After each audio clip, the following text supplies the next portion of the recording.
আসসালামু আলাইকুম রহমতুল্লাহি ওবরকাতুহ।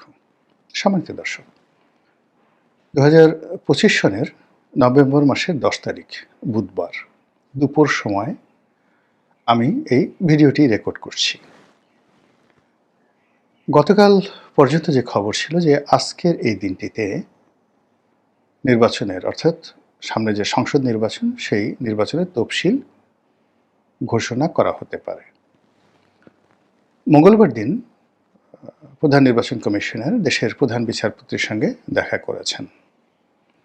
নির্বাচনী প্রধান উপদেষ্টার সঙ্গে সাক্ষাৎ হয়েছে এবং নির্বাচনের এই তফসিল ঘোষণা করা হবে বুধবার দিন, আজকের দিনে।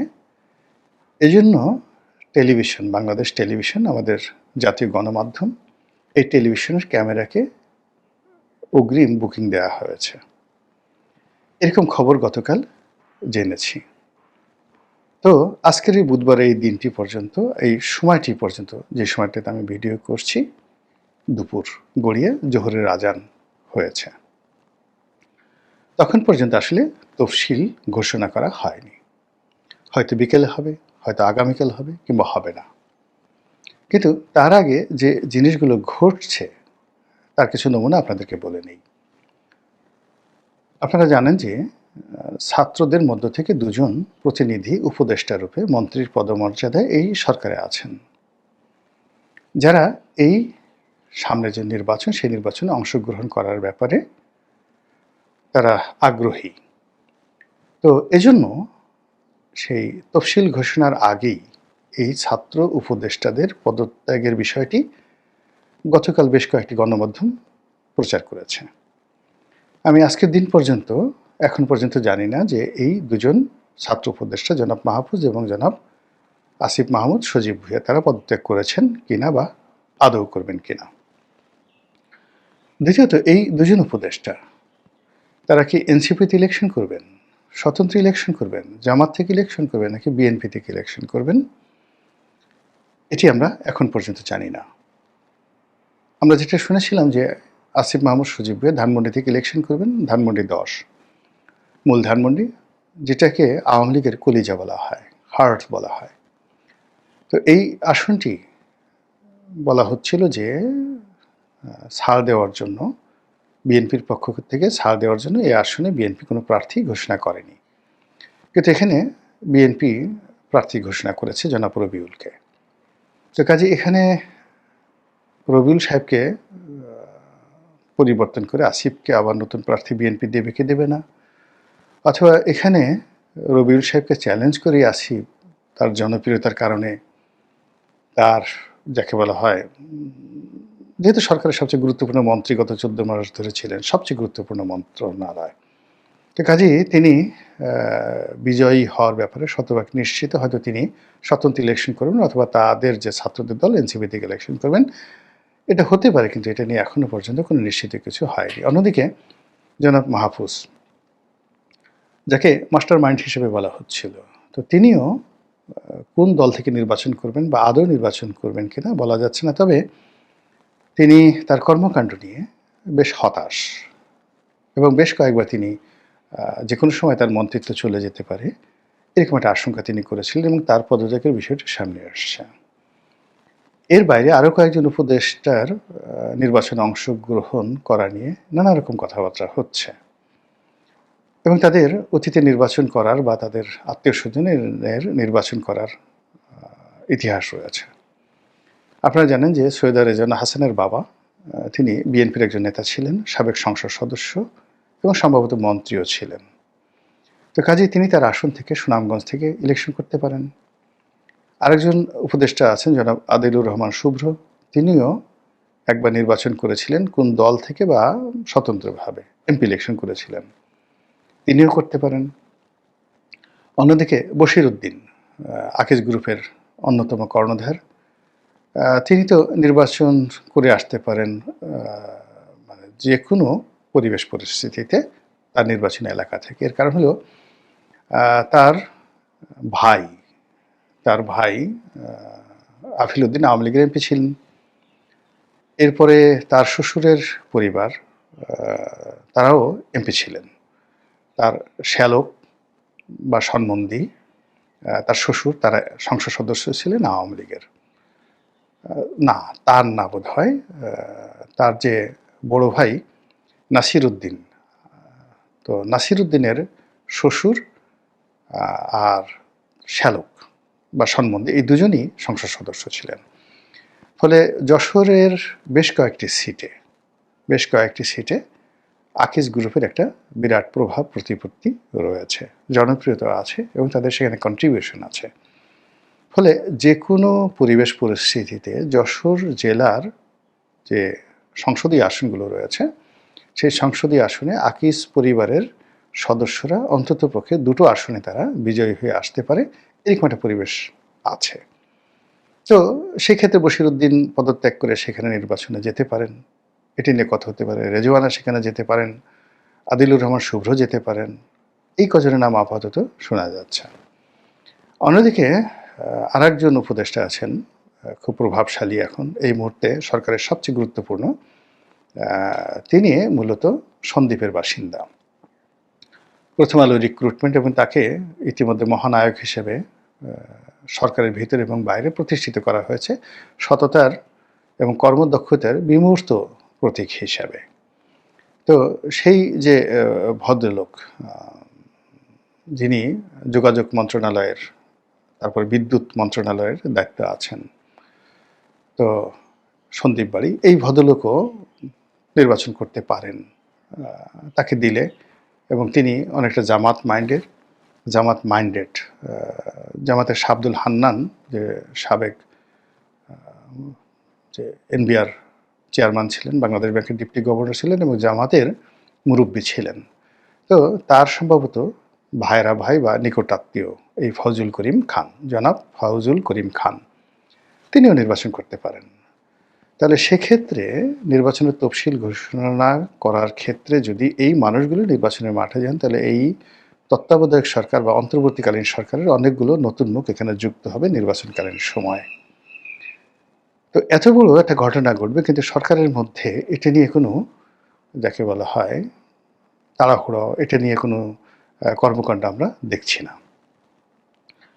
অন্যদিকে তফসিল যদি ঘোষণা করা হয়ে যায়, সেই ঘোষণা করার সঙ্গে সঙ্গে এই মুহূর্তে বিএনপির কতগুলো সমস্যা রয়েছে। তারেক রহমান সাহেবের দেশে আসা না আসা নিয়ে বিরাট একটা প্রশ্ন সামনে এসে গেছে।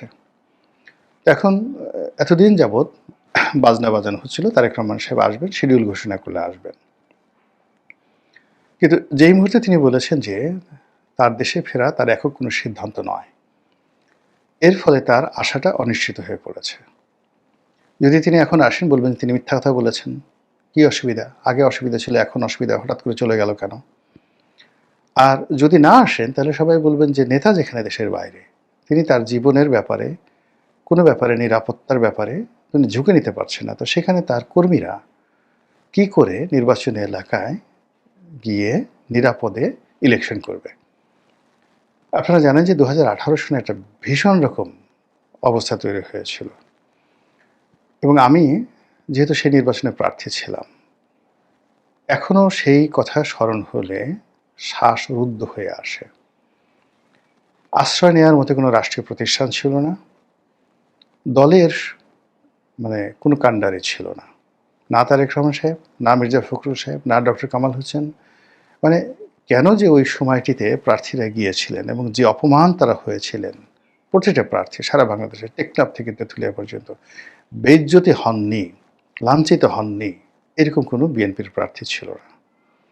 তো 2018 সনের ঢালবিহীন, কোনো শিল্ড, ঢাল ছিল না বিএনপির হাতে, কোনো পাল ছিল না যেটা তাকে নিয়ে যাবে গন্তব্যে, হালবিহীন, তাকে পরিচালিত করবে, পিছনে হাল ধরার যে মাঝি মাল্লা লাগে সেটা তাদের ছিল না, কোনো গার্ডিয়ান ছিল না। সেই অবস্থায় 2018 সনে যা হবার তাই হয়েছে। এইবারের পরিস্থিতি 2018 চাইতেও বিএনপির প্রার্থীর জন্য বা প্রার্থীদের জন্য আরও ভয়ানক হবে। তাদের আর্তচিৎকার, তাদের চেঁচামেচি, তাদের নির্বাচনের স্বাদ, 2018 সনে যারা নির্বাচন করেছেন তারা শুধু সেই স্মৃতিগুলো যদি স্মরণ করেন, তাহলে বুঝতে পারবেন এই দিন সেই দিন না, বরং এই দিন সেই দিনের চেয়ে আরও খারাপ হবে। তো সেই অবস্থায় তারেক রহমান সাহেব যদি থাকতেন, তাহলে এক ধরনের হতো। আর না থাকার কারণে সমস্যাটা, উনি যদি না আসেন, না থাকেন, এমনকি বেগম জিয়ার প্রসঙ্গ পরে আসবো, তাহলে পরিস্থিতি মানে আরও বিএনপির প্রার্থীদের জন্য খারাপ হয়ে যাবে।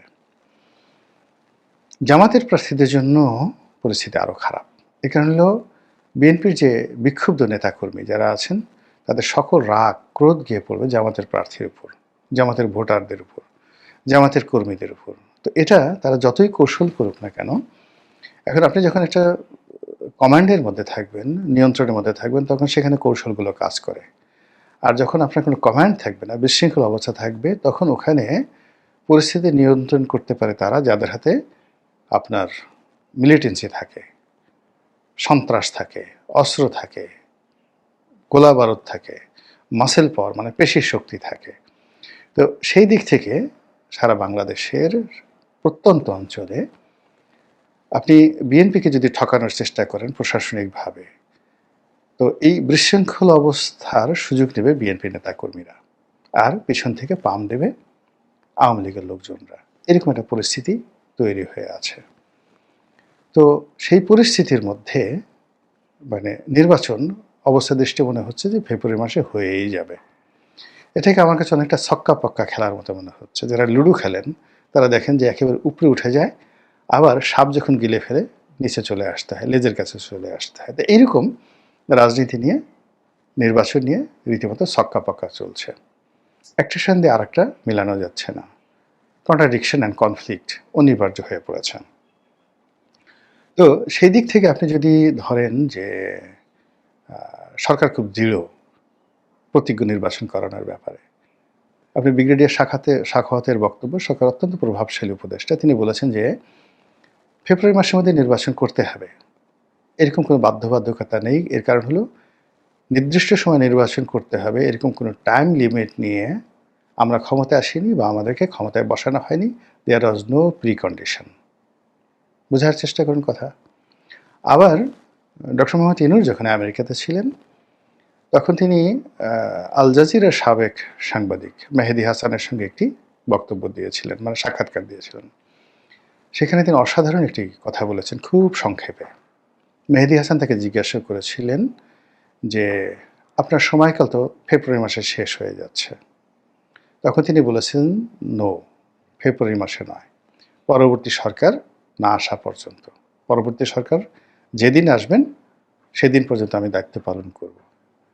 অত্যন্ত সিগনিফিক্যান্ট সেই বক্তব্য। তার সেই বক্তব্য, আমেরিকার সেই বক্তব্য, তার সঙ্গে ডক্টর মোহাম্মদ ইউনূসের অন্য বক্তব্য যে নির্দিষ্ট সময়ে ইলেকশন চাচ্ছে সবাই, এটা ঠিক আছে, কিন্তু বিশাল সংখ্যক শ্রেণী তারা তো বলছেন যে স্যার আপনি 50 বছর থেকে যান, 5 বছর থেকে যান, 10 বছর থেকে যান, এখন এটা মিলান। এরপর সাম্প্রতিক সময় যে প্রথম আলোর জরিপ এবং IRI নামক একটি মার্কিন আমেরিকার যে জরিপ সংস্থা, তো তাদের জরিপ, সেখানে ডক্টর মোহাম্মদ ইউনূসের জনপ্রিয়তা 70% বলা হচ্ছে, যে 70% লোক ডক্টর মোহাম্মদ ইউনূসকে পছন্দ করছেন।